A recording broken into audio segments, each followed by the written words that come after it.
係啦，即係我開咗個 PDF 又好 JPEG 又好咩度啦，咁我依家係要退咗個底佢啊嘛，即係呢個圖層係啦，咁然後我就呢個我係 Object Selection， 我就框翻住個物件，即係或者你之前嗰啲咩磁石套索工具，如果記得係記得，即係好多工具可以揀個選取塊啦。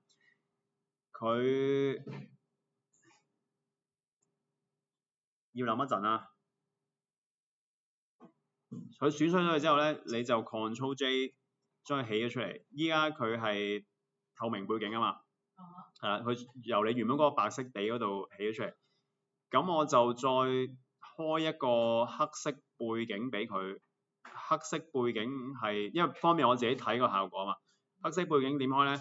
咁我其實就係開個新圖層，跟住確保前景色係黑色啦。我就再edit， 跟住 fill， 然後前景色 fill 佢落去。之後你輸出翻去啦。咁然後我依家有一塊獨立嘅火啦，我就撳佢兩下咧，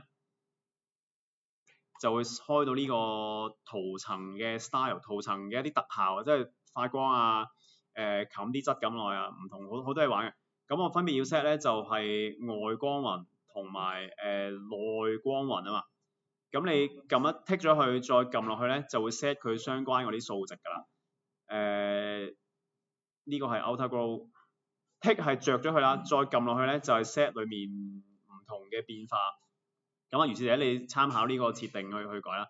咁你 OK 咗之後咧，就呢度圖層冇字嘅地方撳佢兩下，喂出嚟啊喂，跟住可以同時開好多個嘅，即係外光雲、內光雲一齊開，跟住 OK。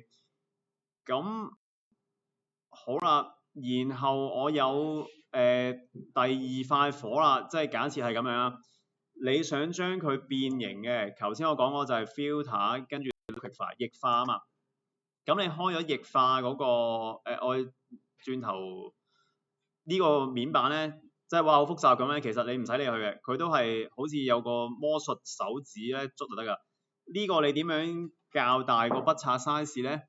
呢個你可以喐呢個數啦，即係你喐大啲，佢咪大啲咯。你喐推細呢個數咧，佢就會細啲。佢就好似係嗰個幅度啊，即係如果我大概咁大，我捽扁佢，即係佢會變到咁樣啦。或者我捽長啲佢先，咁樣可能係咁。咁我 OK 啦，就 OK 啦。咁個成個圖層咧就會俾你扭曲咗去㗎啦。OK， 要撈嘅真係需時。即係理論上你可以喺 Photoshop 成個火整晒都係得㗎嘛，我逐層做啫。咁我整咗個火啦，有第二劈火，我想將頭先呢個效果複製過去咧，我係唔使由頭 set 起嘅。我畫鼠右掣指住已經 set 咗呢個圖層，右掣跟住 copy layer style， 我去翻新整嗰劈火，指住佢畫鼠右掣。貼翻個 layer style 啦，呢個 paste layer style 貼翻落去，咁第二格咧都會有一個一模一樣嘅效果，即係我由第一格火去變咗第二格火咁樣咯。咁你就逐格輸出啦。佢睇下可唔可以好似係一次過出晒咁多個圖層。再研究一個，咁但係我逐格掉咧就係咁啦。我熄咗個黑色背景先，跟住我以為呢個